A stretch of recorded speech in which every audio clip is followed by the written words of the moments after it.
testament to his extraordinary legacy.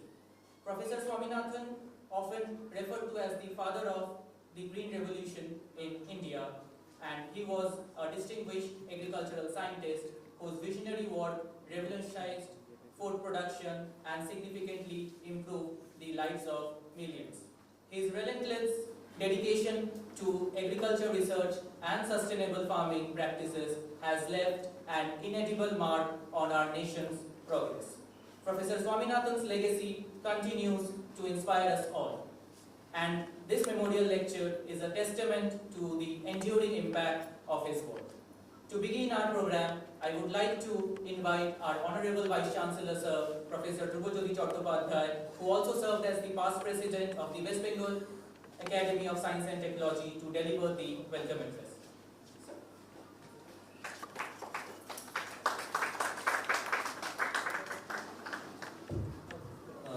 Very good afternoon to everybody. At the onset, I must thank the Plant Science section of West Bengal Academy of Science and Technology for agreeing to organize this very, very important event in one of the very, very young universities. My sincere gratitude to the President, Professor Shivaji Chakraborty. Now, just to give you some idea about the university started in 2018, but within the short period of time, the number of students started with 200, now become 9,000. So in 5 years, 200 to 9,000 is an exponential increase in the number. And when you have that particular type of things, the major problem what we face is that we are not ready to have so many students. We are not actually have all the infrastructure available for so many students. But still, all the time what we want that if we can have the presence of this esteemed guest who are over here from WAS, similar type of programs we are very much interested to organize, and we will be very happy that almost the Society of Biological Chemists, they organize a national symposium in collaboration with us.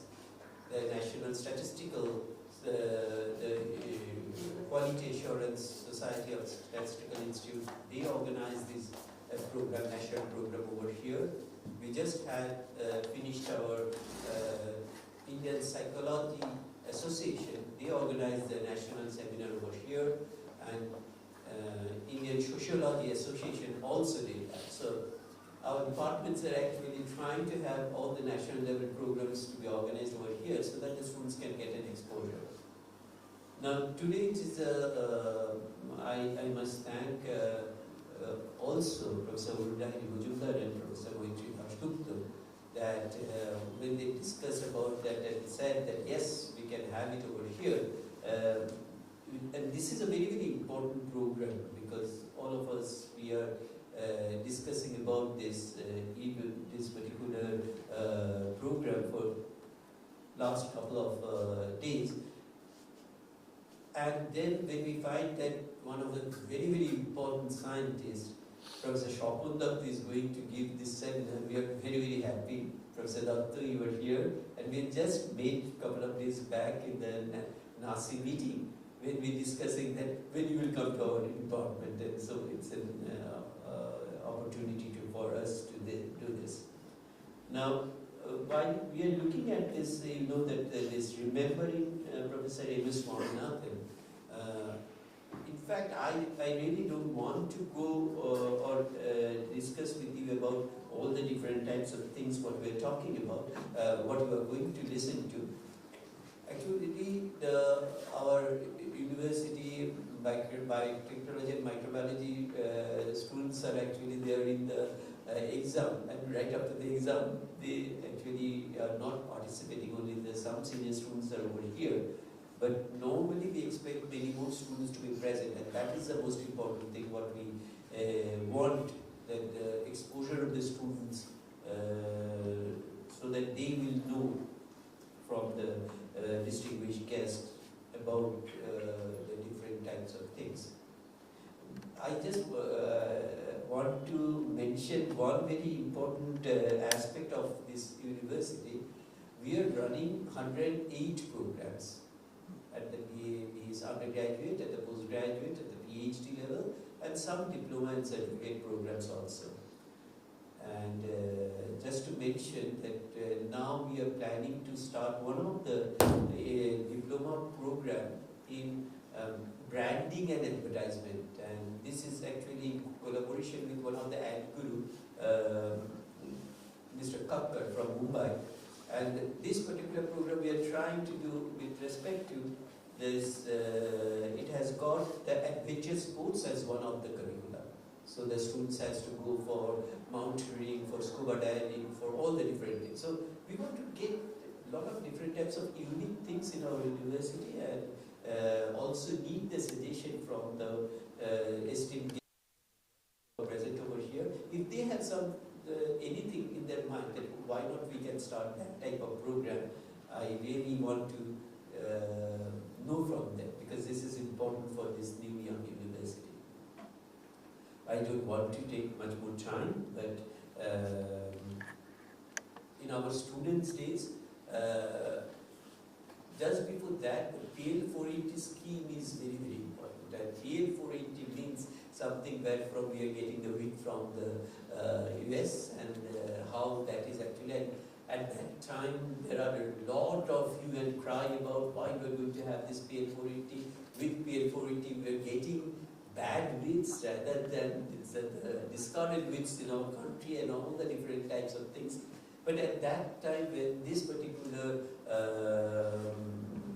scientist came up with this particular concept of green revolution, and became really a huge contribution for the Indian farmers, and that is one of the things from our student days we know. And today we are going to listen from all of Professor Shapur Dattu and the others regarding Professor Swaminathan. So I don't want to waste more time. Switch over to Suruji. Thank you everybody for your presence here. Thank you.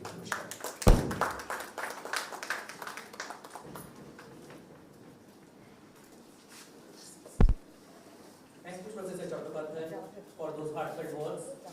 We are truly grateful for your insight and your support for this event. Now, we are honored to have with us Professor Shivaji Chakraborty, the President of the West Bengal Association, the President of the West Bengal Academy of Science and Technology, among us. May I request you, sir, to kindly address the gathering and share your thoughts on this occasion.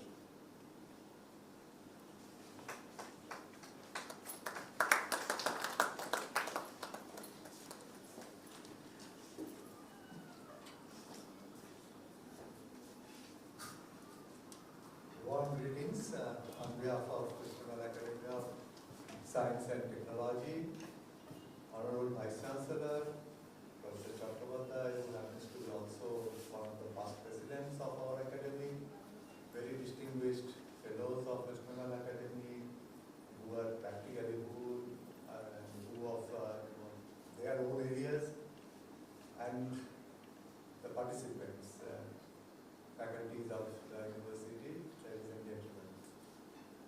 I am going to say just literally a few words, because we are very eagerly waiting for Professor Datta's lecture. As Professor Chattopadhyay was saying something about the Sister Nivedita University, it is my duty to say a few words about the West Bengal Academy of Science and Technology for those who may not be knowing about the academy. If we just look back, in 1986, there was a convention held by some of the very eminent scientists and technologists in Kolkata, and they decided that we will have one Science and Technology Academy in West Bengal. And it took 3 years after that to organize the entire thing, and then in 1989, the West Bengal Academy of Science and Technology was founded with 136 founder fellows. And the journey began in 1989, and now today we are in 2023.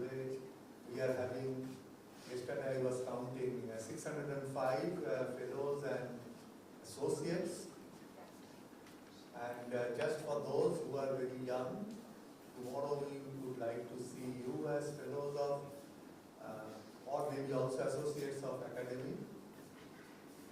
I can tell you that this fellowship of West Bengal Academy of Science and Technology is a coveted one. Anybody who becomes a fellow of the academy, it is not only that they are recognized as expert of their fields, but they are truly respected by their peers, their students and the fellow community. But it is, let me tell you, that not based on application, it is based on nomination, and nomination by those who are already fellows. And then there is a very rigorous selection process. Now we follow a 3-step process. That means first the nomination that we receive, that is considered by the committees, respective sectional committees. We have 13 sectional committees today, covering entire spectrum of science and technology, and they shortlist out of all the nominations, couple of them only, and then that goes out for peer review. So the peer reviewers, they go through the nomination and they send their comments back that whether contribution of this particular nominee is suitable or justified to be elevated as fellow.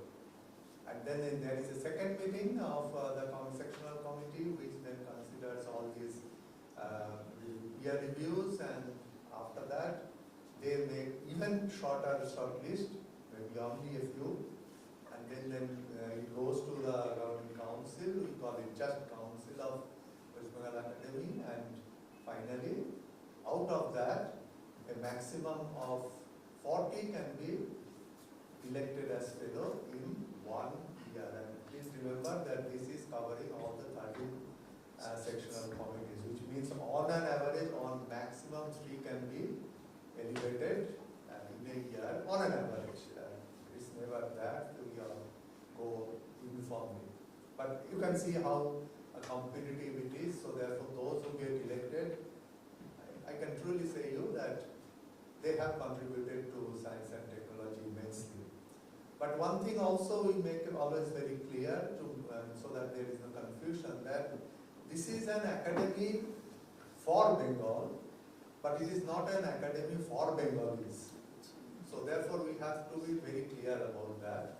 And our rules and regulations also make it very clear.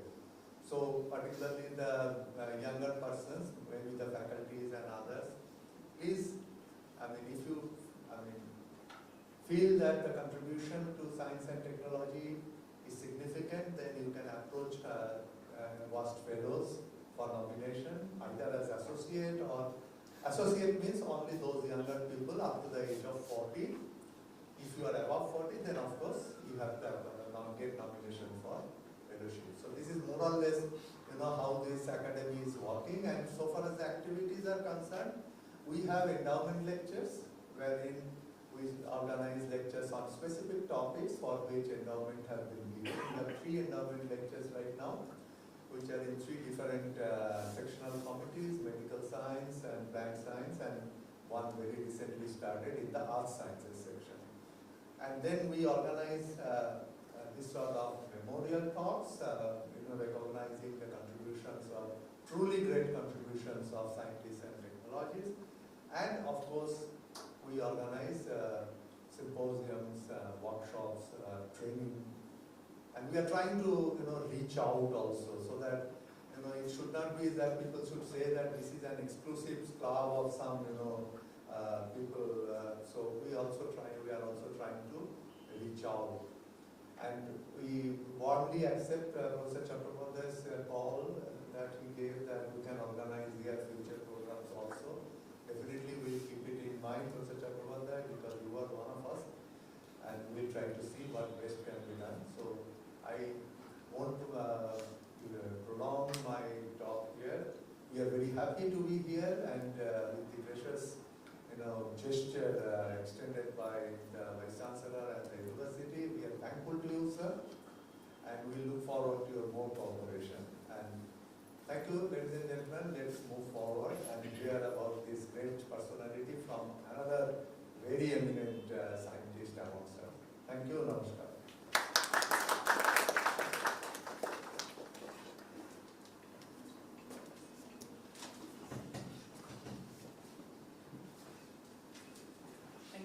Professor Chakraborty, for your inspiring words. Your commitment to the cause of science and technology is evident and well appreciated. May I now request Professor Arun Lahiri Majumdar, convener of the Plant Sciences Sectional Committee of the West Bengal Academy of Science and Technology, to kindly introduce our today's distinguished speaker, Professor Shapon Kumar Lotko. Sir.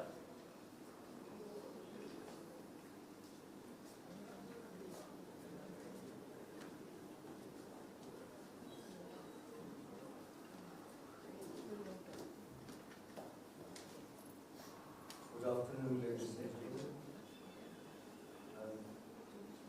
When the president of the West Academy of Sciences approached me for organizing this lecture, and the sectional committee meeting members couldn't think of anybody better than Professor Shapon Kumar Lotko as a speaker for this. For reasons best known to all of us, was closely associated with Swaminathan in different locations and in different fora, and also in different policy making of the country as well as outside the country. Shapon himself told me that he doesn't need an introduction, which we agree to the scientific years, particularly for the plant scientists and the agriculture scientists. Shapon Lotko doesn't require any introduction. But for the sake of others who may not know him personally or scientifically, I would like to put forward before you some of the important events which I know of Professor Shapon Lotko. Myself and him, Professor Lotko, was colleagues since 1970 in the University of Vishabharati. And since then we have known to each other and bumped into each other in different occasions. He had his MSc and PhD from the University of Calcutta, the Department of Botany. When he moved to, for a brief period of time, he was in the Rohra Ramakrishna Mission College. When he moved in 78, probably, he moved to Vishwabharati University. He stayed there for 10 years, teaching botany, particularly in the area of plant tissue culture and plant anatomy. He moved to Professor Ingo Kotrika's lab from Vishwabharati and joined the group which was working on the golden rice project at that time. And his contribution in that particular area is well known to each and every plant scientist. Because in Kotrika's and Peter Byers project, where he contributed substantially, along with his wife, whom I don't see here, Dr. Pallavi Lotko, in doing the indica rice variety and transforming it to get the golden rice. This particular project now has been taken up by Indian National Rice Institute, and it has been commercialized also through the Philippines government and field rice program. And while in ED, when he intended to come back to India, it was the initiative of Professor D.J. Chattopadhyay, the then now the Vice Chancellor here, and who was the Dean of the Faculty of Sciences at Calcutta University, he took the initiative of bringing him back here to India as a very good professor in the Department of Botany. He stayed there for a couple of years, I think, or he stayed there and moved to Deputy Director General of Crop Sciences in the ICR system. And from that, this is where his journey began as a policy maker for the Indian Institute of Indian Council of Agricultural Research, and his involvement, deep involvement in the Indian agriculture and the policies. He moved to Vishabharati again as Professor of Crop Sciences and had to be elevated to the acting Vice Chancellor of that university. So he moved around. I call him a scientific transposer who who moves from one place to another and successfully establish himself everywhere. That's Professor Swaminathan.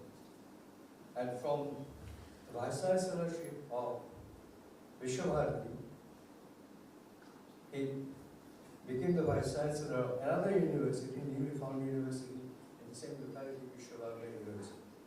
Founder Vice Chancellor. The founder, he is the founder Vice Chancellor of Vishwabharati University. Not too far from Vishwabharati Shanti. So, he continued there as an administrator also. But he never forgot his science. His lab in Kalyan University Department of Botany equally excelled in the scientific programs. And if I remember correctly, he did a lot of work in the plant transgenic work, particularly in the rice biotechnology work, and developed the indigo rice variety for, he gave me this list, which I couldn't remember, high iron rice, hybrid BT rice, pest and disease control in herbicide tolerant rice, and beyond rice in jute and pulses. So he put his hand in all the crops, which is very important to Indian science. And doing all these things, he mixed the science as well as the policy making and contributed a lot to that. Now all those years, he was personally and professionally connected to Professor Swaminathan. And so much so that he was invited to MRS Research Foundation on any occasion when Swaminathan will be there. And I do not get into the stories which I know, which probably Professor Dr. himself will talk about. But as I say, that we could not think of anybody other than Professor Swaminathan to be the speaker for this. And did I miss anything? Yes, I did. A lot of awards. He is a fellow of all the Indian National Academies and also, including the West Bengal Academy of Sciences and also the World Academy of Sciences in agriculture. And he has a number of other awards which I am not going to talk about. Okay. A number of awards which you know of: Rule Memorial Medal and Pancharan Maheshwari Medal for Indian National Science Academy. His more than 40 PhD students who are now placed all over the world, I would say, from China, Myanmar, India, of course, and the US. One of his students I see is present here, who is a faculty in the Department of Botany at the University.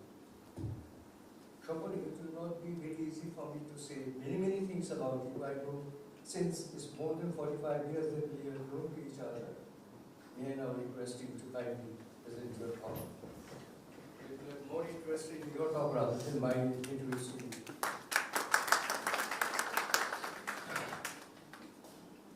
Thank you, Arunda.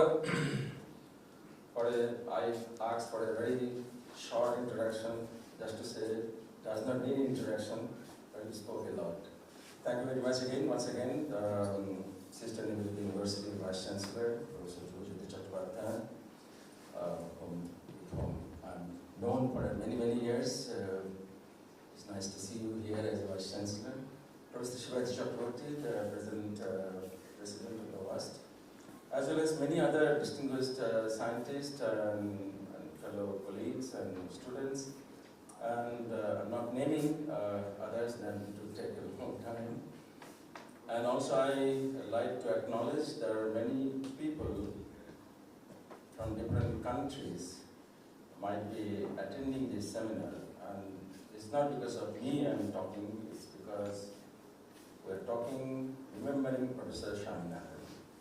It is Swaminathan, the name itself is so attractive, so magnetic, that people listen his word and listen his name, they like to pay attention to it, just as a respect. So I thank all of them, and particularly being my association with different research organizations abroad and India, and I'm privileged to have large number of excellent students of different countries and India, and they are also my inspiration, provide me lots of excitement of their own work as well as in my work. And also I like to acknowledge the scientists and the people associated with Indian Council of Agriculture Research. Today whatever I have learned in agriculture is because of my association with ICA. That helped me a lot. And again, that brought me back to Professor Swaminathan. Somehow again I'm privileged that he loves me or he likes me, or I'm so much respectful to him, and that I respect him in that way that we're being associated. It's now almost 50 years. First time when I listened to his talk when I was MSc student in 72, and so since then it was a very close contact with him, and I visited his institutions or his different journey to different places. I got associated with him. I have kept a few slides. I would mention it in my talk. So goes back to again to my talk, remembering Professor Swaminathan. Particular aspect of food and nutrition security.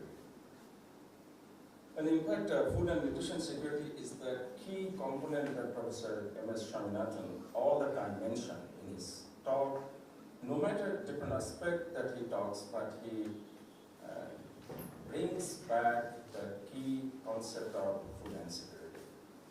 So agriculture is a journey, time immemorial, 4 to 10,000 years back, domestication started, and that's the way it started with agriculture.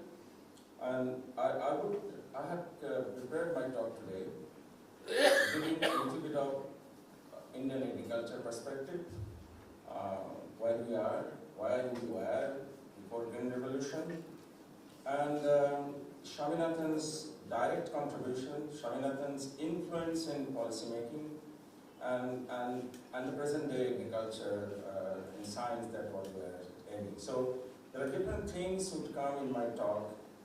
May not be very simple narrative, but you have to bear with me the way it is being presented. So it's more than 50% of our population that shows only 17% at the GDP. That's low. That means our farmers community definitely remain poor. And 140 plus minus 2 million hectares is total area, and crop intensity is very high. It is 142%. We cannot go beyond that. 315 million metric tons food grain production, and the latest estimation even it will be more. But the alarming situation is 42% of children and women are malnourished. Although the government spends 2.3 lakh crore yearly for food bill, that like 2 rupees kilo atta, 3 rupees kilo rice, but latest our hunger index shows that 111 number, the position we occupy today, out of 125 countries. That means hunger index is extremely poor. The reasons needs a lot of explanation, etc., etc. But probably my talk will not have the scope to elaborate on that. Science as a global and neutral, all the time I used to say this thing, I love it, without a boundary, but need a policy support for a better local use. From begging ball that before Green Revolution we used to get support financially as well as from the food grains that we have to get it as a help from different countries, particularly US. From begging ball and importing food grains, now today we are exporting more than $50 billion agriculture produce. Enormous change. How that has happened? Professor Swaminathan definitely would be ever always remembered for his smiling face, the way I see him. With the success of driving the policy for achieving food and nutrition security in India and played a significant role not only in the country as well as abroad. I have seen him in many international forums. The way people respect him, the way people listen to him, the way that he gives suggestions to the world community on agriculture is tremendous. We feel proud of him. Our first Prime Minister gave a lot of importance for agriculture. What he says, there's one statement, everything else can wait, but not agriculture. And that, from since then, it continuously driven in all other different Prime Ministers of India, they gave similar importance to this. This is one slide just to give a background, that British agriculture, British time agriculture in India and abroad, it was something like that. Starting, transplanting, moving, etc., etc. Mechanization, a little bit of mechanization. Then 40 and 70 is big changes taking place. Particularly synthetic fertilizer, hybrid seeds, modernization, etc., etc. It started, and that's the background of the Green Revolution. Now this is one very important slide. The then Prime Minister Indira Gandhi, who supported agriculture very much. The Agriculture Minister was Subramaniam, Subramaniam. Borlaug, Norman Borlaug, I will come to Norman Borlaug's contribution a bit later. Swaminathan.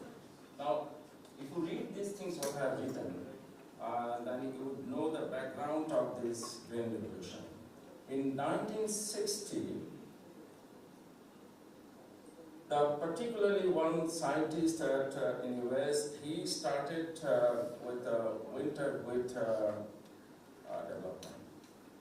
crossing between different knowing material and dwarfing gene introduced into the wheat variety.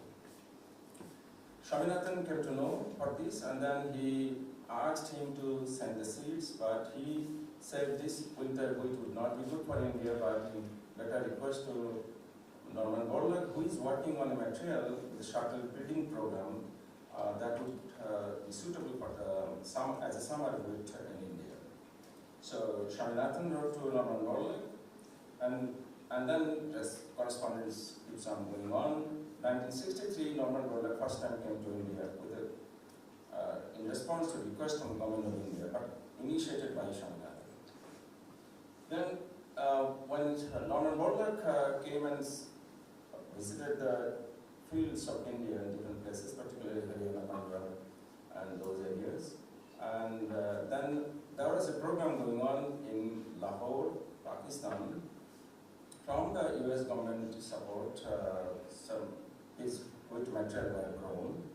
So Norman Borlaug decided that this material would be suitable for India. So he made certain reference for that. And then again, Swaminathan wrote official letters. B.P. Pal was that at that time was the director, and Swaminathan was in ICR PG. And then the material moved from Lahore to India. And then it was grown in India, and it shows that it gives 4 tons per hectare, while they were getting less than 1 ton per hectare. So it's a huge jump on yield. And then Swaminathan arranged again, because he is a scientist, not as just a policymaker or administrator. So he knew that there should be a necessity of G/E, genotype versus environment interaction. So he asked more material, 18,000 tons of material arranged, purchased from that places, again brought back to India and grown in different zones of India, so that he can select the material which is the best for India. And finally, the material were selected which are suitable for India. That entire planning was done by Swaminathan. And that was the beginning of the Green Revolution. So Swaminathan knew that the Green Revolution just not just growing the material. So what he made a statement, the gene revolution will provide a molecular understanding of the genetic basis of the living organisms, as well as the ability to use this understanding to develop new processes and products for agriculture, the environment, and for human and animal health. So you can see his approach of looking the agriculture in a different way. The one man from India traveled around the world, attended all international meetings as a key person, and here is one picture with Ismail Saragaldian. If you ever listen to Ismail Saragaldian, you would love to listen to him again and again. He was the Vice President of the World Bank as well as the Alexandria Bibliothek head. I attended two of these meetings at Alexandria, and is a man of vision, Ismail Saragaldian, and anything Swaminathan says, he would simply support and would keep on talking on Swaminathan. So they're good friends, and they made a very important contribution in the global agriculture. Ismail Saragaldian, one of his talk by Swaminathan was there, and he said that we must become the new abolitionists of hunger and poverty.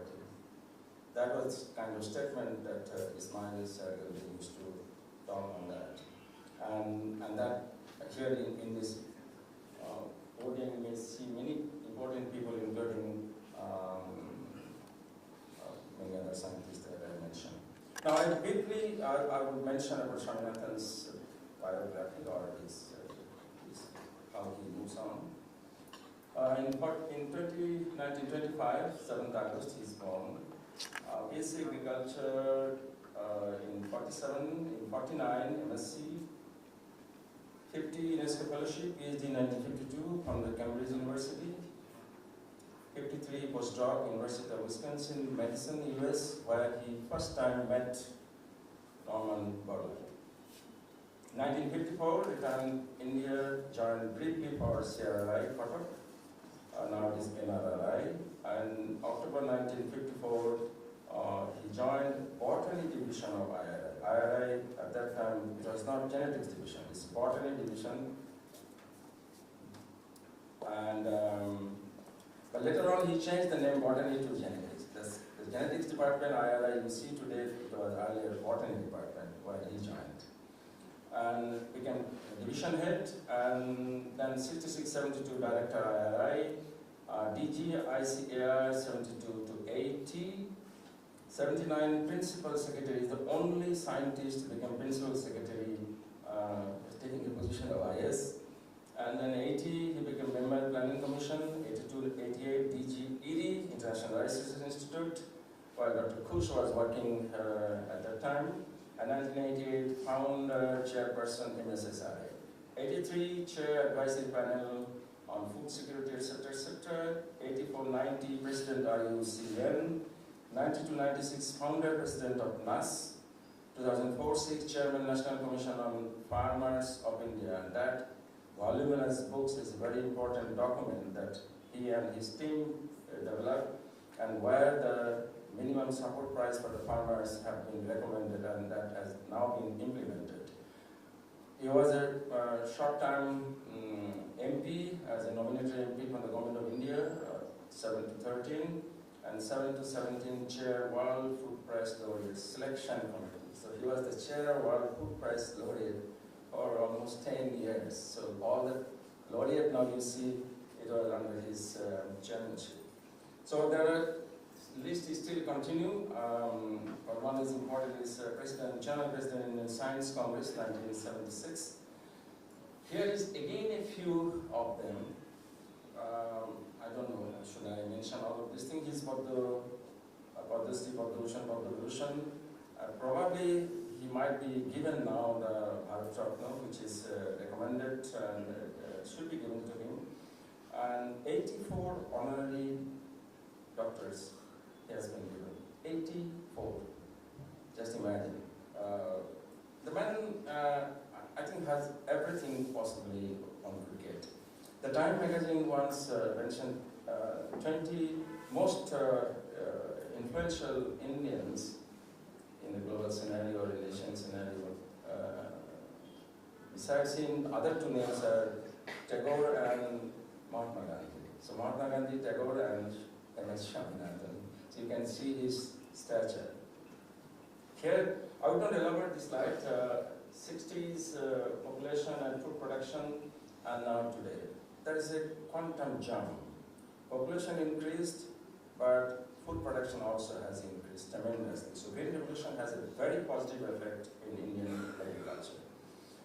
So here is again a bit of understanding of the Green Revolution, particularly rice and wheat. These two are very clear. Norintane is a dwarfing gene used for wheat material development, and DBO gene from Taichung 91 was used for rice Green Revolution. Here is one important person, that Orville Vogel. He first announced the wheat variety gains, which has the potential of 10 ton per hectare. And that was the time Swaminathan got interested and started interacting with these people. And the rest of things I already mentioned, so it is already known. So it's a SD1 gene for rice and RST1 gene for wheat. These two genes are principally responsible for the dwarfing character development of the architecture of the plant, and with multiple tillers that gives high yield. Now if you see this picture, that you will see that pre-Green Revolution, the scenario was like this, that after Green Revolution it started moving with the higher yields. And with the introduction of the biotech and other modern agriculture, modern biology, it moved to now 10 ton per hectare, with potentially even higher yield in wheat as well as in rice. Here's the picture of Norman Borlaug with Swaminathan in the field of Haryana and Punjab. Second picture also the same thing. And I had one occasion field visited with Norman Borlaug and with the Kush at Erie.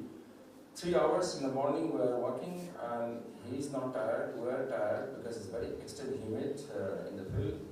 After that we sit down for a breakfast, and I still cannot believe that breakfast he took and we took. I can talk it in a different way. It's quite interesting. He's a good eater in a simple way, I can say. Mrs. Indira Gandhi, she made a statement that no nation can live with pride unless it has the capacity to feed its people. I think this is the one good thing from Nehru, Indira Gandhi, and Shastri, etc., and today Prime Minister Modi. I think they all gave the importance to agriculture, and that's important. This stamp also released with the request from Swaminathan. Mrs. Gandhi accepted it and released this after success of Green Revolution in 1968. Now this is the picture of wheat today.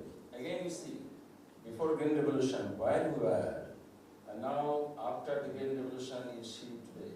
The latest variety that is now taking very much in the field, it is DBW187. A few years back it was HD2967. So continuously every year there are new varieties are coming, and this is very important. The new varieties need to replace the old varieties so that the disease resistant and other climatic adaptation can take place in the present scenario of agriculture in India. 12 December 1983, International Genetic Congress, Swaminathan with Indira Gandhi. And in 2013, he was given Indira Gandhi Rashtriya Ekta Puraskar, and Manmohan Singh, the Prime Minister, giving the award to him. Similar things, the B.P. Pal Centenary Award to Professor by Dr. Manmohan Singh. And when Swaminathan was in the chair of the World Food Prize Laureate, and he's giving 3 awards, 3 recipients. They're outstanding plant biotechnologists, and today everybody know that. The first one is Mark Montagu, second one is Mabel Chilton, and the third one is Robert Fraley. All of them gave outstanding and basic component of the plant transformation and also the product development. Jenny Borlaug, the daughter of Norman Borlaug, presented BGRI Borlaug Global Trust Initiative. award to M.S. Swaminathan. Most of the people you know here, Darwin, Mendel, Watson, Immanuel Kantner, and Loebner, those two who recently got the Nobel Prize for genome editing. These three I mentioned, and Motiyar Chaudhary here is included, the Prime Minister of Bangladesh, who allowed or who made a big decision for Bangladesh for commercialization of Beti brinjal as well as field evaluation of golden rice. She took a very brave decision like our C.V. Subramaniam did during Green Revolution, what Motiyar Chaudhary did in Bangladesh. Now that's the one thing, the picture, that the disparity of agriculture practice. In one way, there's entire thing is mechanization, very modern agriculture. Other things are extremely labor intensive and very low profile. That was a concern of Professor Swaminathan, and he often used to talk about that and wanted to have a user-friendly agriculture for the women, and gender equity, also women empowerment. These are the few things that Swaminathan continuously keep on talking. And particularly 42, 44, the famine, and later on, this picture even I took from the newspaper of Bangladesh, say 10, 15 years back. There was a religious celebration going on in Bangladesh. There's some reporters came to a certain village where these people didn't go there. They asked her, why did you not go there? They said that God knows our condition. We need food, we need bhat. Why not bhat is in our field or something to be given to us? So that was the situation, and that keeps on hunting many of our people, including Professor Amartya Sen, whose entire work on the human phase of economics, entitlement of the food and etc. And also I kept a picture of Tagore and Prashant Mahalanovish. The two reasons that when Tagore 1905 decided to send his son and 4 other people to US to study agriculture. Swaminathan was born in 1925. In 1905, Tagore sent his son and others to US for agriculture, but he realized people talk on agriculture, but in expert service in agriculture is dangerous.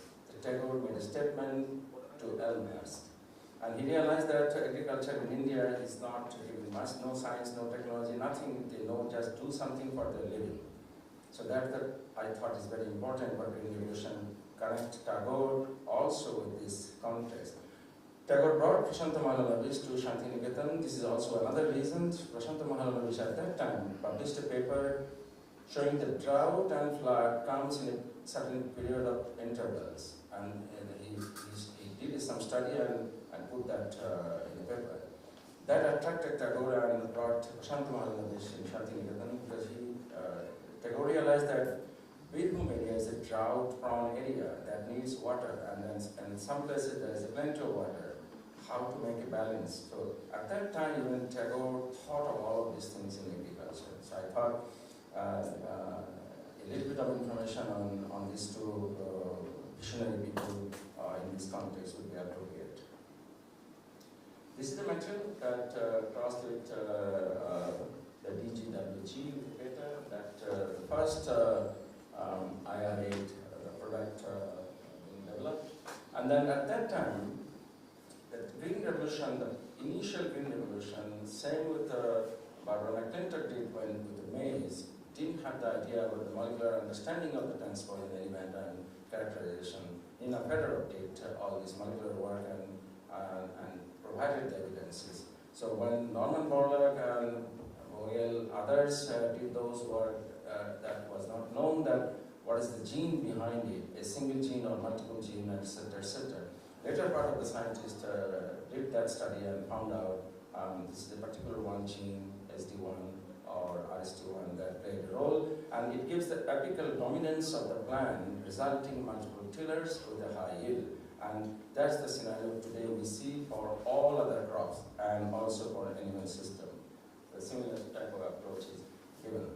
Now here you see again the green revolution in rice. The continuously is increasing. This is the architecture of the rice that developed by Gurdev Kush and at Giri. These are the few people who made significant contributions.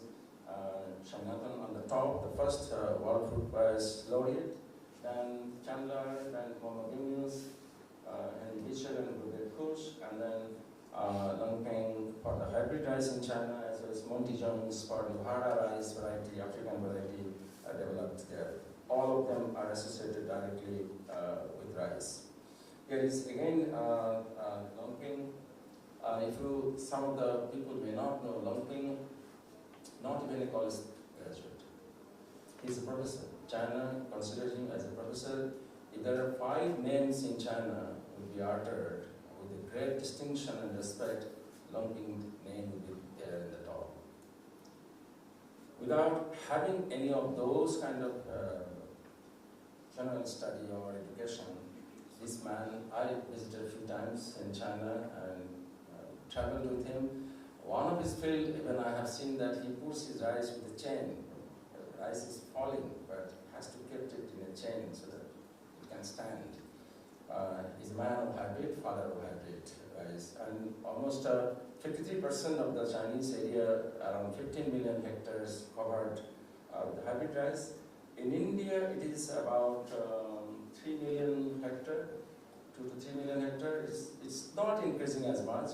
There are enough reasons for that, but I'm not going into that details for why India is not going for the hybrid, but with the varieties, etc. So, but there is a great potential for the hybrid to increase the yield and to move on further.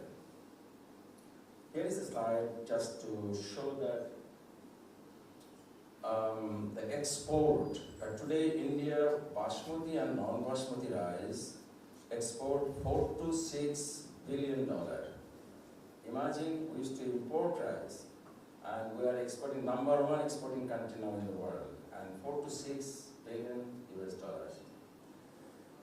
In maize, the evolution continue from Yosemite to the modern maize.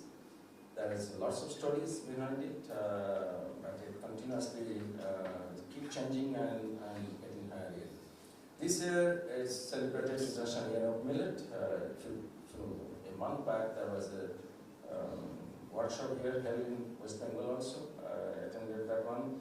And this interesting part of the millets, what Professor used to say in this slide, I have mentioned, nutri-cereals of India.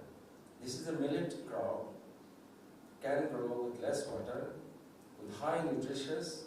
So that's the reason he thinks that this is the material that India should keep doing more work, and more the material of food grains should be available for our food. And Prime Minister Narendra Modi now mentioned it as a Sri Anna. He has given a new name, Sri Anna, or Anna, I don't know, Anna. And G20 meeting been celebrated very much with the millets, and food was served, and so lots of things going on with the millets. Hopefully someday we'll be eating millet chapati. This is again a few pictures of the millets at the Agrisat, our Hyderabad center that are working on it, as well as our other ICR center, and along with some pulses. The pulses for 8-10 years back, we were almost 13 to 14 million ton total production. Today is 27, 28 million tons, and it's further increasing. So I think things are going in the right direction and tremendously progressing. Now here are the few evolution. The green revolution I just talked to you. From 51 to 330, 315 is already official, but 330 unofficial. White revolution, 210 million tons. That's milk. Blue revolution with the fish and other aquaculture. Yellow revolution, mustard and other oil. Rainbow, 212 million tons of fruits, and 189 million tons of vegetables. Sometimes non-agriculture, non-biology people, it might be something, this number doesn't make any meaning to them, but you need to keep patience. The last slide is Swaminathan's own speech. You would hear that what it means to all of us. And if I have summarized here, the food grains now is 4 times, milk 6 times, horticulture 6 times, meat 8 times, fish 9 times, egg 27 times. Egg probably during COVID and post-COVID, everybody started eating eggs, so that's the reason egg production and consumption has increased tremendously, which is good, which is extremely good thing. And here is you see the production 1960 to 82, and today we're 10 to 15, and it's further increasing. One of the things we're deficit, we're looking for more milk and more meat. At the same time, for them, it is needs a lot of good fodder. But we're deficient in fodder, green fodder, as well as dry and concentrates. And that still needs a lot of improvement. Without feed, we cannot have better meat or better of this kind of other from the animal system. Now, a few more slides now. I would again keep talking on Swaminathan's involvement in different national and international meetings. And if you look at the title of this meeting, it is Elimination of Hunger and Poverty.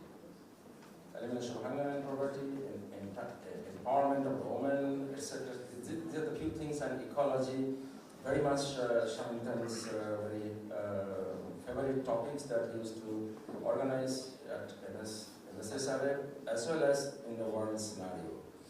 And international dialogue, he always gives an important component that we have to keep dialogue on different forums, different strategy development, stress, either climatic stress or other issues, political, we need to resolve it. So that's sort of things that he always encouraged. Here you see that CIMET DG Lamkin, Ron Kaufman, and Mohammed Shawal from Uganda DG, all these people are here. Science Congress, again another platform that earlier he was very active, along with Professor A.K. Sharma, our sir of Botany Department, and where he also emphasized that youth to come in the Science Congress or in science. So he developed, he took initiative for Youth Science Congress. So one of Shah's meeting was also held in West Bengal, Shantiniketan. I have one slide for that. Here is Professor A.K. Sharma at the Indian Science Congress, all we know. Swaminathan, another thing, he was close friend with the industry people, politicians, Prime Minister, as well as the Greenpeace or activists also quite close to him. The people who oppose certain things or the people who are proactive. Doesn't matter to him. He can address everyone, he can talk to everyone, he can have his own view and he can talk to us. In this one, the 1988, there is a small book, it's an interesting book, Science, Ethics and Food, where many people give lectures, it is captured there, including Professor Amartushan. And Swaminathan there, he said the development of improved technology alone cannot help farmers grow food unless the diffusion of technology is facilitated by the public policy. So the public policy to him is very important component. Unless it is supported, nothing works. Now, Chetan Bhagat, what Chetan Bhagat says that all these issue that what we are giving free food, free etc., everything free, ethically it is also not correct, because we are doing this at the cost of development of the country. So the people, the poor people will be more pro-poor, and that's one of the things that he considered also important. The professors, one of the issues that he was very concerned with the degradation of the forest, natural resources, global footprint network continuously for India. It is deteriorating. Our biocapacity is getting less, and the ecological footprint is getting higher. Meaning that, for the ecological point of view, the environment is going in a degradation manner, which is not at all good for a country like India. Organic carbon content of the Indian soil is very poor, is around 0.3 to 0.4%. Is again a concern. The solution is organic agriculture. Probably for a niche market and for small areas it's fine, but not for the bigger picture. Because if you have to feed the country like India or other larger countries, then we need to deforestation, and then that will be more emission of CO2 and more environmental damage. So it was not good for our environment at all. But Professor Ratanlal awarded food prize in 2020, very old man, but lives in the US now. So soil itself is an important component, needs attention, and Professor was very much concerned about the soil degradation as well as particularly organic carbon content. But Bill Gates and Warren Buffett had a different view, and different view means they are looking for a ground revolution. So they are working on a big $1 billion project so that they can make a more soil fertile or enrich the soil with minerals and so regenerative type of things they are working on soil. Hopefully that would help in the future our green revolution in a better way. One of the things, Professor, I visited myself to Pondicherry from Chennai. Entire team went from attending one meeting from MSSR of Chennai to Pondicherry. So he always was keen to see that the modern technology, particularly all this communication technology, weather forecast, etc., should reach to the farmers or the fishermen and in the remote villages. So the entire system was developed, and the model that was shown to us, and it was quite amazing to see that a village man, even in boat, can get a message in his cell phone and can prepare what is the next to do. That was a great idea from Swaminathan. Another thing is he was very keen to look at it. Dr. Kosturirangan, a good friend of Swaminathan, always used to provide that kind of know-how. That is on GIS technology and image technology, how that can be utilized to understand soil, crop, disease, water deficiency or other mineral deficiency. At the same time, a decision can be taken for addressing that issue. That's also quite important. Now, 2-3 slides that I will have a little bit of thoughtful, not that directly addressed to Swaminathan. So, Swaminathan was concerned about the agriculture and the know-how and the poor farmers and so on and so on. So that the government policy is coming up with certain solution. And here, what is written here and what is written here. So, no matter how it is done, if it is done, it's good for the farmers, good for the agriculture, it supports. The next slide again is for West Bengal. And for West Bengal also there are lots of supporting schemes and which are also good for agriculture. Even farmers can get 5,000 rupees for one season, another 5,000 rupees for another season, if he has a 1 acre land. So that's a good thing. And today it is announced the 197 crore for the drought relief that will be given to 2.46 lakh farmers. So, Bangla ফসল বীমা যোজনার পুরো premium দেয় রাজ্য সরকার ফসল বীমা so that also given and also it's not sometimes politicians say and they don't do it. Here why I'm putting this slide, they even say something also the government does it, and that's the one thing that it is shown here. Indirectly, it's good for farmers, good for agriculture. But what Tagore wrote 125 years back, that attracted me more. That Tagore wanted that কৃষকরা নিজের পায়ে দাঁড়িয়ে কাজ করবে, নিজের পায়ে দাঁড়িয়ে তাদের ডিসিশনটা নেবে। স্বাবলম্বী না হলে কৃষি বাঁচবে না, স্বাবলম্বী হওয়া দরকার। Now, when you are in dire situation, of course, you need support. But for a long term, it will be good that the technology and other policy support in such a manner so that it can sustain in the long future. Now, I talk about the nutrition. 42%, as I mentioned, the population, mostly women, children, and malnourished. I have all the slides. 2012 onwards, all the Prime Minister, the figure is 39%, 42%, 46%. This statement is always there. But our malnourishment is still there, remain there, and I don't see even in the near future that will be solved. There are many reasons for that.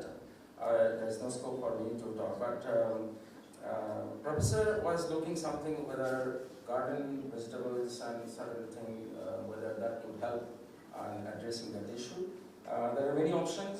Golden rice is an option, vegetables is option, sweet potato is option, QPM maize. For that, Dr. Surinder Vasal got World Food Prize. Different bioengineered maize is also available. But I think the staple food rice and wheat, if it is fortified with iron and vitamin, that would help directly more people they need. The golden rice is definitely one good option. This biosynthetic pathway is well known, well characterized, and homologous material with the golden rice available. Bangladesh now field evaluated, Philippines commercialized. So I think it took long years to develop that entire process, but at least the metals are in the field. So lots of my own students they worked on it in India as well as in Bangladesh and Philippines and elsewhere, and I think that's a good opportunity that someday more such material would be available to all of us. One of the things that one is the high iron rice and one is the beta carotene rice. Both can be combined together and can give a better option. That's also a possibility. So climate change is another very important component. Professor always used to alert us, and temperature, CO2, and etc. All of these things are an issue. Definitely yield would be reduced if the present condition of adverse condition of climate change keeps moving. But the ICR and State Agriculture University have made wonderful work because they developed certain variety, climate resilient variety. And once I heard Professor Dr. A.J. Abdul Kalam, our ex-president, one of the Chennai Science Congress, again Science Congress, here he was giving an address, and he said that for agriculture one challenge is required. Every science he was talking about one challenge. For agriculture he said climate independent agriculture. He wanted climate independent agriculture. The Green Revolution was successful. I forgot to mention that the material Borlaug developed, it is photo-insensitive. Earlier material was photosensitive, and they developed the material photo-insensitive. So any condition, any climate condition, this material can be grown. So that was a positive aspect that was done. Again, Swaminathan was definitely, along with different global leaders, including FAO, DG, etc., and played a key role in negotiating and arranging what international collaboration can be done to address that issue and what can be done. Now, the impact of climate change has been shown that it has more adverse effect on smallholding farmers. But in India, it's a country of very smallholding farmers.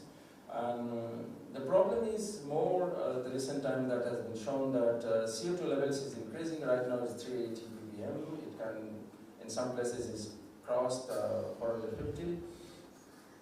If it reaches further 550 or more, and then it can disrupt the salicylic acid and jasmonic acid as well as the ethylene biosynthetic pathway. The plant will be more susceptible to disease and pest, and that is dangerous, and that we have to address. The last component that I'll be touching on genome editing, just very quickly, is a very exciting science today. Wherever there is a problem of genetic engineering, now people are talking genome editing. They're doing the same genetic engineering, but the name is genome editing. And CRISPR-Cas9 is a scalpel. It cut the DNA, or making more mutations, not deleterious mutations earlier we used to know. It's a more positive mutation. And that way, it would help in developing or moving agriculture more faster. Certain traits improvement, traits development would be much faster. That's the one thing the kind of genome editing branches out.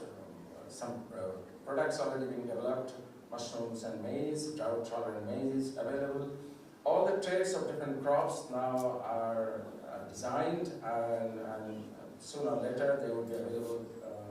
And one of the very important component in rice has been addressed, that barley Shushiba2 gene, if it conferred in rice, what it happens, the photosynthesis accumulate above the soil level, and below the soil level it will be less. So the emission of methane and other will be reduced. So that in that way it will be drought tolerant as well as climate resilient. So both ways this genome editing would help in rice. Now CRISPR-Cas with the genome editing and any high tech, there is one component that is very disturbing, that is the IP. And intellectual property rights definitely, this is one thing again that reminds me of Swaminathan. Whenever I used to talk on IP issue, then he always smiles, and he never said something to industry or the IP owners that give us these or do this. He always used to say, you have to find some solution so that the technology or the science can be utilized for the betterment of the welfare of the humans. So that's the way he used to address. But anyway, in this scenario, Emmanuel and Dortner got Nobel Prize, and Feng got most of the patents. And now you see a conflict of them, but one got recognized and one group got prisoner, one group got a patent.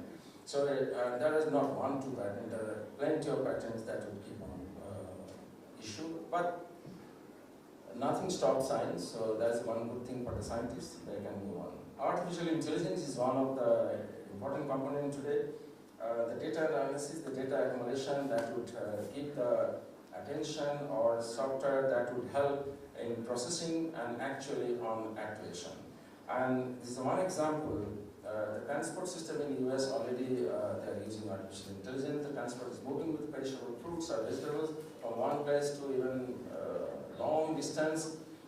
And all the remote sensing that are in place in the transport system, and the artificial intelligence is taking a decision of its own and adjusting the CO2 level, adjusting the temperature, adjusting the humidity, etc., so that the perishable materials would not perish, rather it would move from one place to another place as fresh as possible.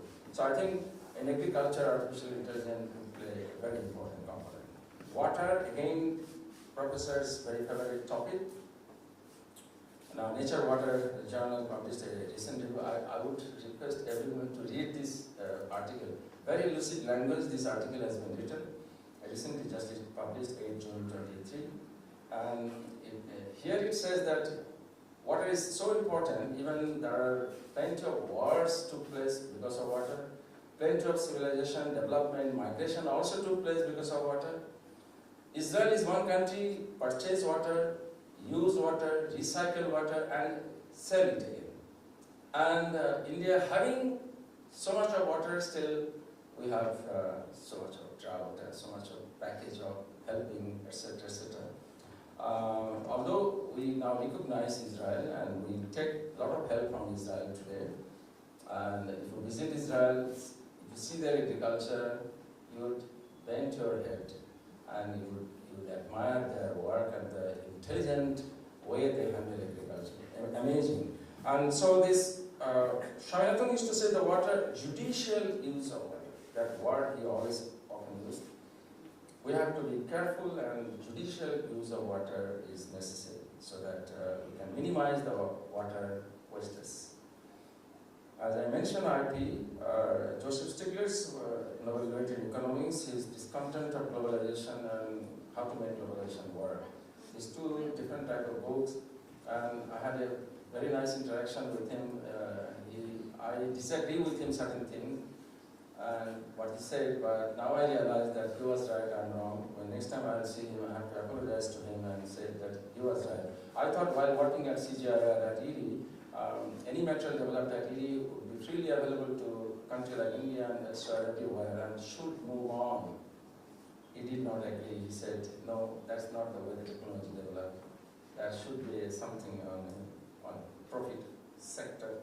Anyway, I cannot elaborate on that, but this is not the case with Norman Borlaug or Norman Yunus, another Nobel laureate, and Gurudev Kush. When I asked Gurudev Kush to have some seeds from Philippines, he was visiting to Zurich. At that time I was at ETA Zurich. It surprised me that he brought one suitcase full of rice seeds, different kinds of rice seeds. I said, how could you bring? I asked a few small sample. He said, yeah, I don't have a luggage. I just came for a few days. So I brought one suitcase for you, so you might use it.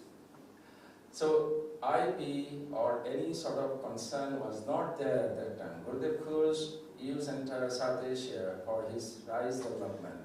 He moved from one place to another place with material, give material to them, take material and brought it back to India. Even often he called me that these are the things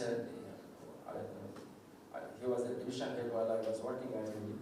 So that's Dr. Kush, 10 years junior to Swaminathan, and Swaminathan is 10, 11 years junior to Norman Borlaug. These three are to me, the three real component of today's modern green revolution and modern agriculture development as a scientist and contributor.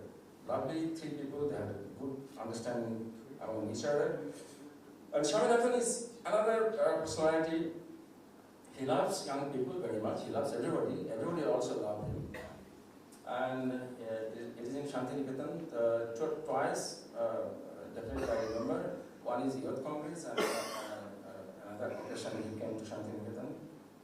Most likely plant physiology, one of the plant physiology, right? Yeah. Here is one picture of Swaminathan, and this is I have to tell this. One of the book is with me. The first book, that particular book, Science and Sustainable Food Security. The first book received by me along with P. Balaram, our Minister of Science, together at his foundation. And what he wrote to me that, to dear friend Shakul, who is a source of inspiration to all biological students with affectionate regards, Ms. Swaminathan. It's an honor and blessings for me that I used to receive from him. I traveled with him many places, many occasions. Some of the pictures that, this picture Kutub recently sent to me, one of my students who is going to start at CRI. At CRI, different occasion, not in one occasion. I traveled with him Kerala, I traveled with him Delhi many times, and also Myanmar, the delegation. And one thing I remember that even late night we came from a visit. Next morning we were supposed to start at 7 o'clock morning. The first man who is ready at 7 o'clock or before 7 o'clock, it is Swaminathan. We are almost, all others are late, but Swaminathan always on time and ready, complete ready. Every time when he goes out, after the meeting and event, whatever event, he take notes and he would sit with us and finalize that day's activities and would be print out. So that sort of disciplined person that I have seen with MS Swaminathan. This is again Shantiniketan. Here is Ajay Pariga. We lost him. We worked with Swaminathan for a long period of time. Mansal, Koroti, and with Professor. Now here's one picture with Jairam Ramesh, the agriculture minister. Agriculture minister? Yes. Professor always positive, he always agrees most of the things. Sometimes a few different things also he agreed. And example, P.T. Brinzel. But one of his statement, I looked for that book, I didn't find it. It is written in the book. He has written clearly that we would keep it in mind, not the other issue, that P.T. Brinzel need not to be banned. P.T. Brinzel need not to be banned. He himself written that statement. Of course, the Indian, all the scientists, all means most of the scientists, including Padmanabhan and science of lots of people are here who categorically wrote an article in current science that India needs genetic modification technology in agriculture. And today there is a paper, a recent paper, a lot of genetic modification is taking place in nature. So lateral movement of genes are now taking place, so everything is genetically modified. Today every developed material is basically genetic modification, genetic changes that took place. So, so which one is actually now we will be looking for is other issue, but it's almost natural. Here is a case of Shingur. Swaminathan also had a point he mentioned about this issue, and that was when he learned about that around 15,000 people depend on less than 1,000 acres of land, and they're all agriculture dependent farmers. So he very cautiously concerned about that one. That is one issue that I thought of. These very two lovely pictures. One is that Kutna, the below sea level area in Kerala. Please visit that. Sea level area, rice cultivation is there. Rice is cultivated there. There was a project, I was part of it, and full support was given to Professor Swaminathan for that project from the ministry. And one is a particular mangrove vegetation that you know that Ajay Paridan is still cloned many genes from mangrove and looked into the study of that. This is a recent study that I got this from Himanshu Bhatt, the Dr. Himanshu Bhatt, the DG ICR now. And for agriculture students, this is a very good thing that because now for undergraduate study, for one seat there are 110 applications. So there's tremendous interest now for agriculture study. Although the people don't want to go to agriculture land to do agriculture practice, but they are very much keen and interested to study agriculture because they will get a job. Jobs are secured in agriculture. That's a very important thing. That's the reason they're looking for it. This is my last part, one slide.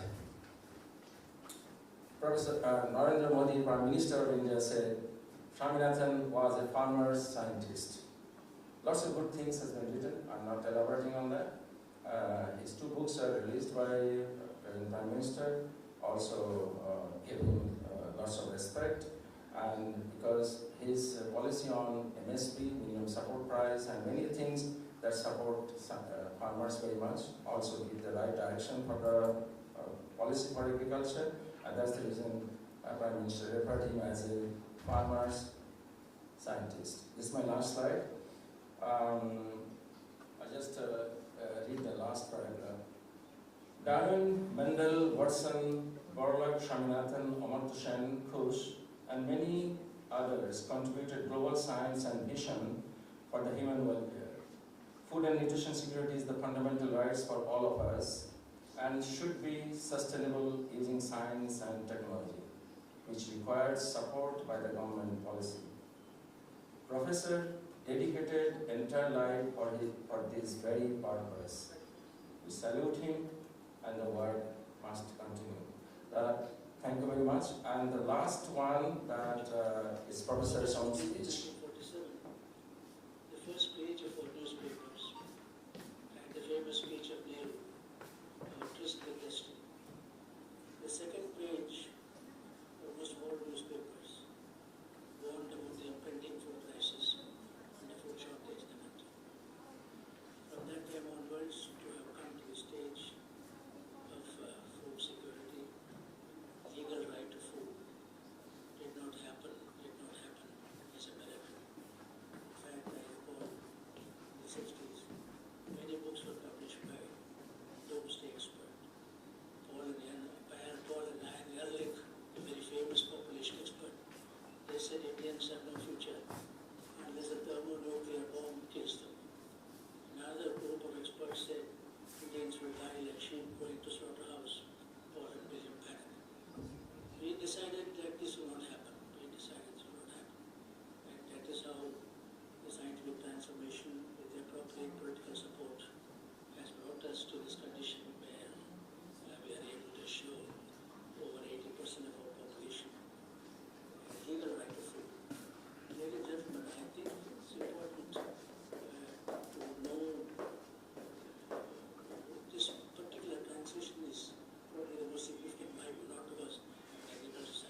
Thank you very much for giving me this opportunity.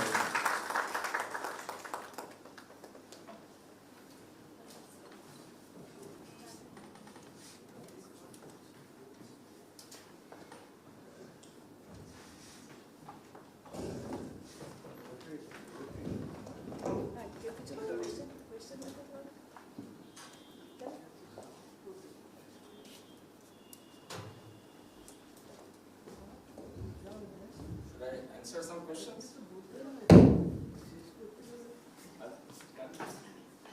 Okay.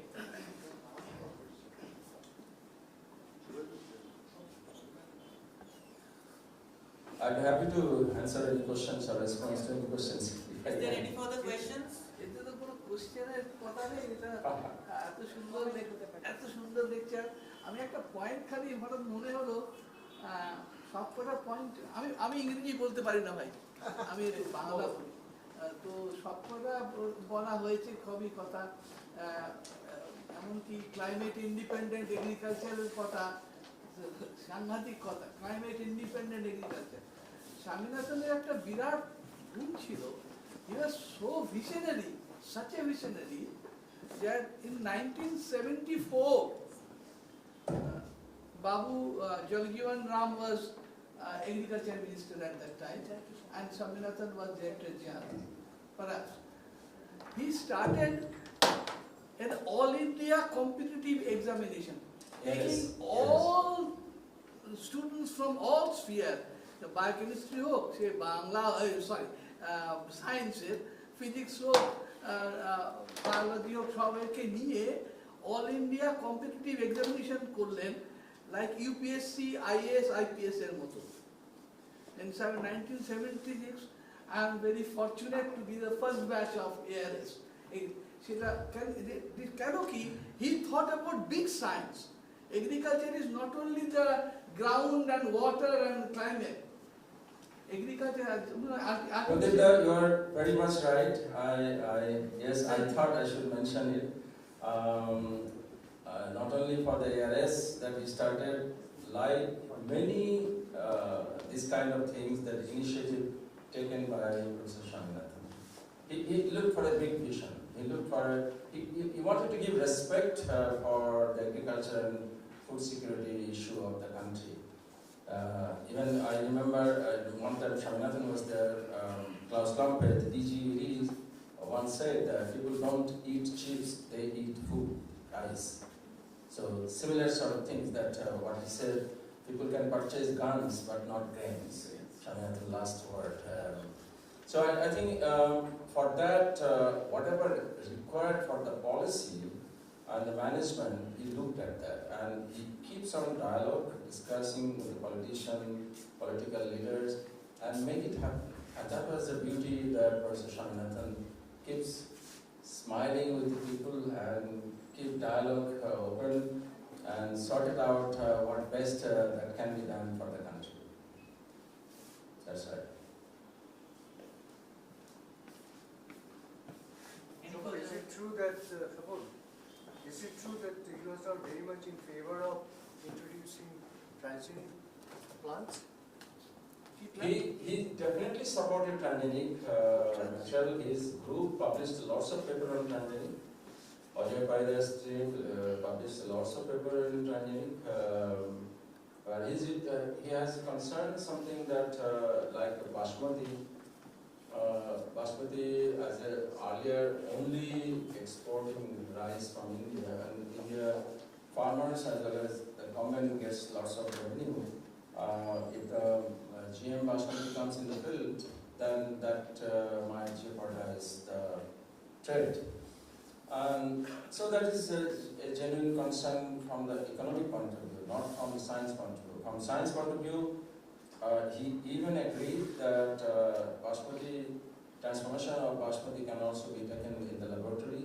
There is absolutely no problem. Even Ajay himself was working on Basmati. One of the variety is very good for transformation system. So they are working on it. So he was not against. But sometimes, as I said, that he, as a positive person, he always also listened to different kinds of people. So some activists and some other people raised different issues. He might might also say something, yes, it needs some study, some kind of evaluation is required, etc. So that might a bit of delay. Some people think in a negative way. But as I mentioned, that even for BT Pinsel, he said himself, BT Pinsel did not be banned. It was banned by the government. And for those who know the story, know it well. I'm not elaborating on it, but Swaminathan, his statement was BT Pinsel did not be banned. So I would think he is very much positive. Now, otherwise, he invited so many times to his foundation. I gave all his talk on GM price, and he always present in the audience, and he always said good things to me, Smiling face. smiling and good things to me. You would have not invited me to listen GM Rice from me, and he knows that I'm very actively working on that.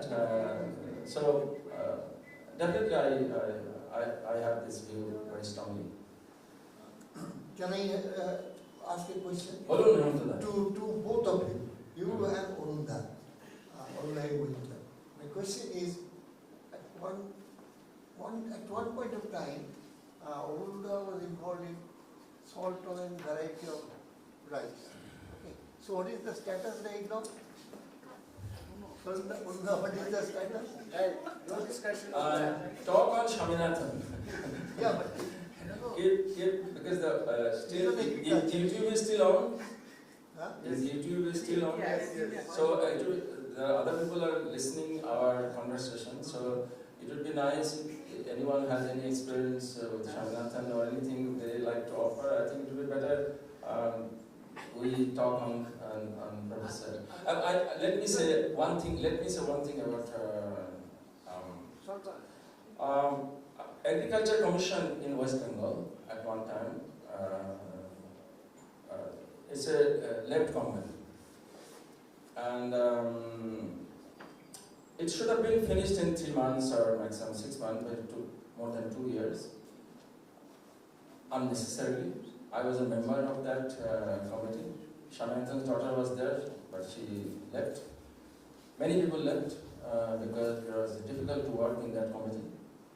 And so the report was submitted. The then Chief Minister Buddha Bhattacharya was the Chief Minister, and entire cabinet, his cabinet ministers were present, final presentation. It was presented, I stood up and I said I did not agree to this commission's report. Buddha Bhattacharya was very surprised and looked at me, how it is. And I gave some explanation, and I keep on writing that I didn't agree. Because the entire West Bengal was recommended to become organic state. That is one of the recommendations. There are many such recommendations.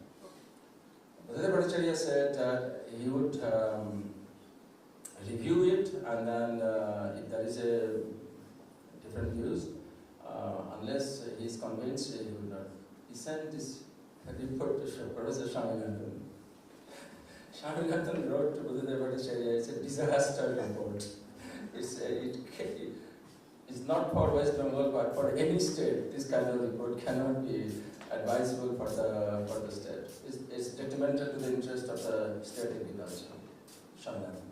So Swaminathan, in a way, in West Bengal, in many other occasions, I know that he was involved and he was very supportive. Even at one occasion that our Science Congress man has gone. 100 years of Science Congress. Chief Minister was not, initially was not ready to come attend the Congress. So people finally took Swaminathan, requested Swaminathan to talk to Chief Minister. Swaminathan did, and Chief Minister Mamata Banerjee attended that Science Congress.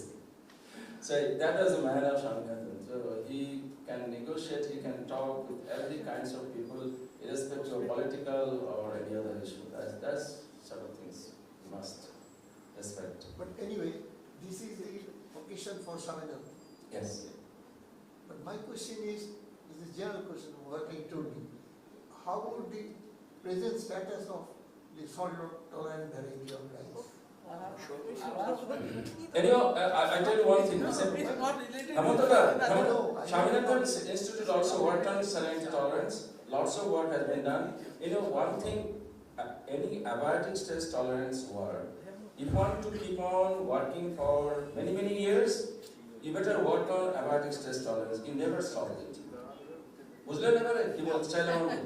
You never solve it. Let's, Okay. please, No, please talk about it during the coffee break. We have a coffee break, please go. The Vice Chancellor has just informed me, the coffee is getting good. Okay, Purud, I'll talk to you. I'm not going Japanto, thank you very much for raising this question. This has been in my mind for the last 10 years and I do not have any answer because my job is done as a scientist, but if the policymakers do not take it, I have nothing to do.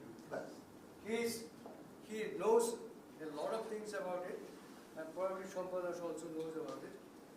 This is the unfortunate part of many plant biotechnologists who worked on transgenic plants. Thank you, Shampadas. Okay, so with this, we thank Professor Dotto for an enlightening lecture and for carrying forward the torch of agricultural research led by Professor Swaminathan. Now, ladies and gentlemen, as we come to the conclusion of this event, I would like to invite Professor Muntridas Gupta, the Secretary of the West Bengal Academy of Science and Technology, to address the gathering and propose the vote of thanks. Please.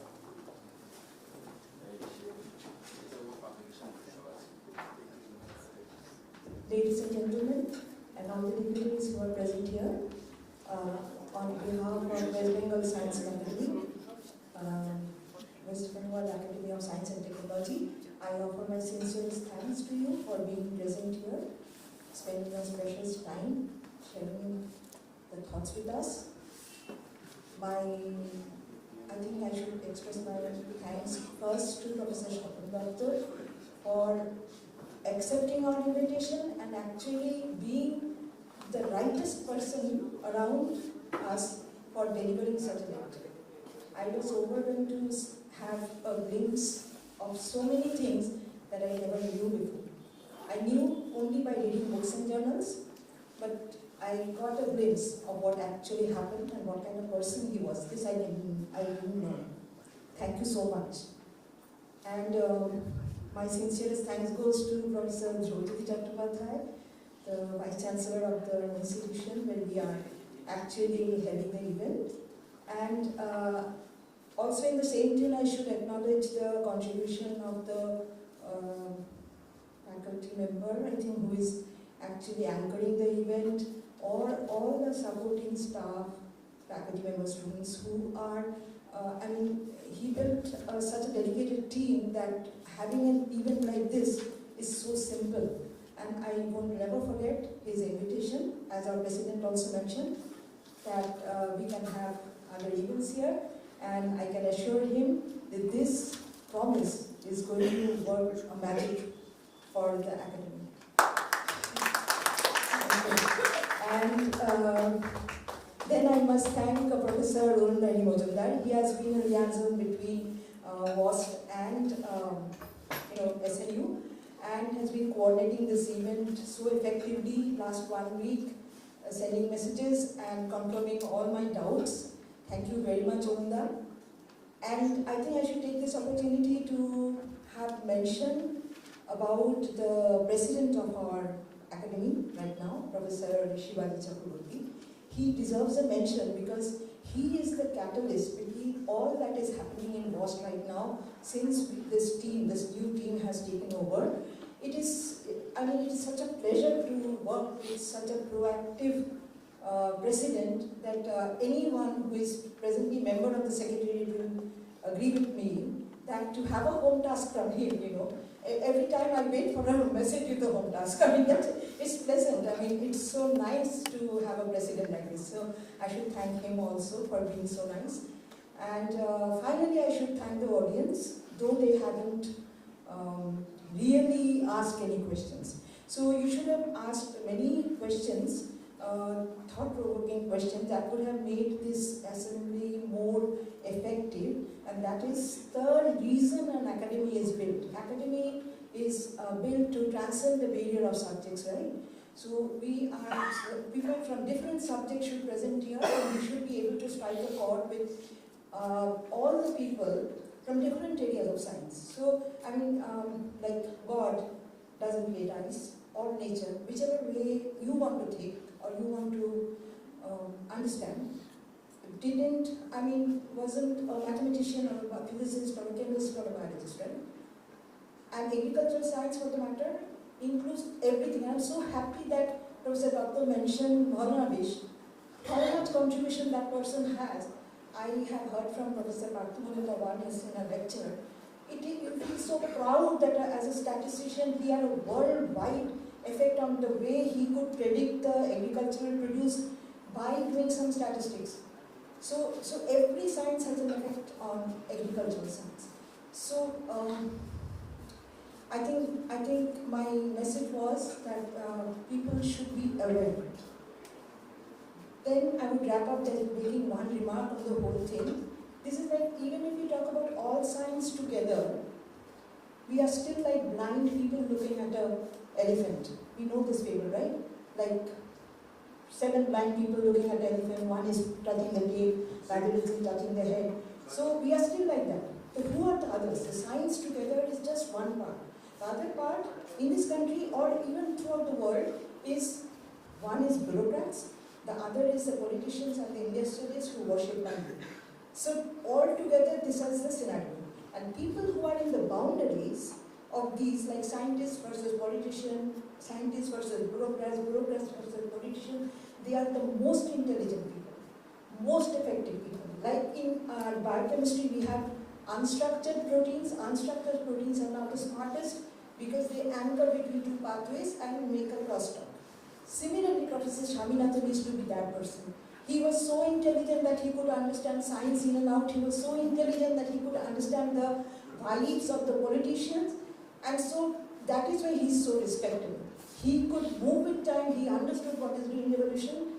And he understood why it has to be changed to an evergreen revolution. We haven't talked about it, but that probably should have been talked about because he was sensible. He understood what change should come up. And that is where the organic thing actually comes in, but it was not discussed. But he was a visionary, and that is why this Swaminathan report, that is what the National report is called, that was proposed in 2006. I think again in 2017 it started getting implemented, so those are revolutions, again revolutions. So that is again a big story, but imagine how old he was. Still he was so effective that he was still part of the biggest committees and he was trying to implement those changes. And someone should now take over, someone from IRI should come and take over these things. I think I have been able to make a point. Thank you very much.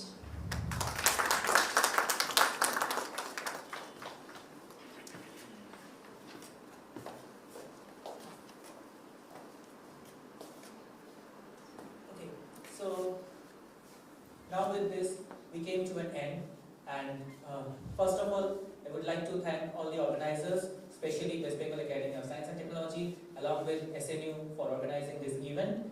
And now we request all of the dignitaries to come over the stage so that we can have a group photograph, followed by a light refreshment which is placed outside.